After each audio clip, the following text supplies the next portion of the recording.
విజయలక్ష్మి, వరలక్ష్మి, రవీంద్ర వరప్రసాద్ బాబు ఇవి మా ఇంటి బ్యాక్గ్రౌండ్. మేము చిన్నప్పుడంతా విగ్రహారాధనలోనే ఉండేవాళ్ళం. నా పేరు నాగరాజ్ అంటే నాగదేవతని స్పాస్గా చేయడం పెట్టేవారు. అందుకే నాకు ఇప్పుడు ఆ పేరే ఇష్టం, అందుకని పిఎన్ రాజుగా మారిపోయాను.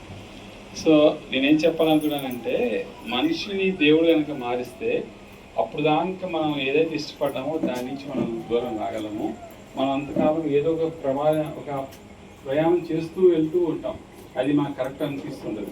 కానీ ఎప్పుడైతే మనకు దేవుడు తెలియజేస్తారో అప్పుడు రైట్ పాత్లోకి, రైట్ దారిలోకి వస్తాం మనం. ఈరోజు వీళ్ళ అన్నయ్య మరియు వాళ్ళ అమ్మ ఇద్దరు మరణించారు కదా. ఇంకొక ఇష్టం విషయం, ఈరోజు మా అమ్మగారు కూడా మరణించారు.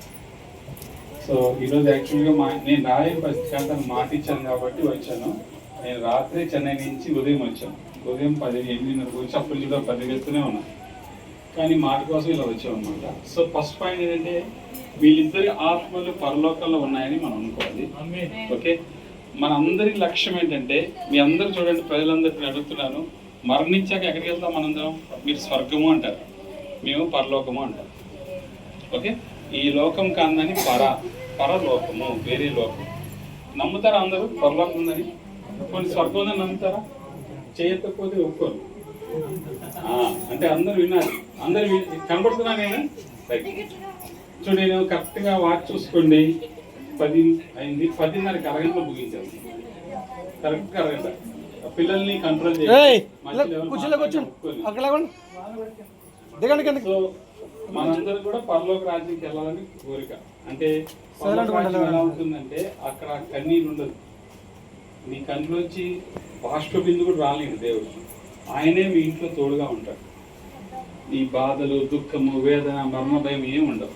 నడుము నొప్పులు, లేకపోతే బ్రీడింగ్ ప్రాబ్లమ్స్, పిల్లలు లేరని, ఆస్తి ఏం కూడా ఉండదు. ప్రశాంతమైన జీవితం ఉంటుంది. ఆ జీవితం మనకు కావాలి కదా. అది కావాలంటే మనము ఈ జీవితాన్ని ఒక ప్రయాణం అనుకోవాలి. ఓకే, మీరందరూ మనసు పొందారు కదా, మీరందరూ చాలామంది దేవుని తెలుసుకున్నారు కదా. ఎవరైతే దేవుని బాగా తెలుసుకొని ఈ ప్రయాణం స్టార్ట్ చేస్తారో వాళ్ళకి 7 స్టేషన్లు వస్తాయి. 6 స్టేషన్లు. 6 స్టేషన్లు దాటి 7 స్టేషన్కి వెళ్తే అప్పుడు పరలోకం వచ్చేస్తుంది. అంటే మీరు ఆ స్టేషన్స్లో ఉన్నారంటే మీరు కరెక్ట్ దారిలో వెళ్తున్నట్టు అర్థం. ఎగ్జాంపుల్ మన పాస్టర్ లేచారు, ఇప్పుడు లేకపోతే ఉదయాన్నే లేచి ట్రైన్ ఎక్కారు. ట్రైన్ పిఠాపురంలో ఎక్కినప్పుడు ఆ ట్రైన్ వైజాగ్ వెళ్ళాలనుకుంటున్నారు. ఆయన అనుకున్నాడు వైజాగ్ అనేది పరలోకం అనుకుంటుంది. ఆయన ఎక్కిన ట్రైన్ బయలుదేరింది. మీకు అర్థమయ్యే భాష సింపుల్గా చెప్తున్నాను.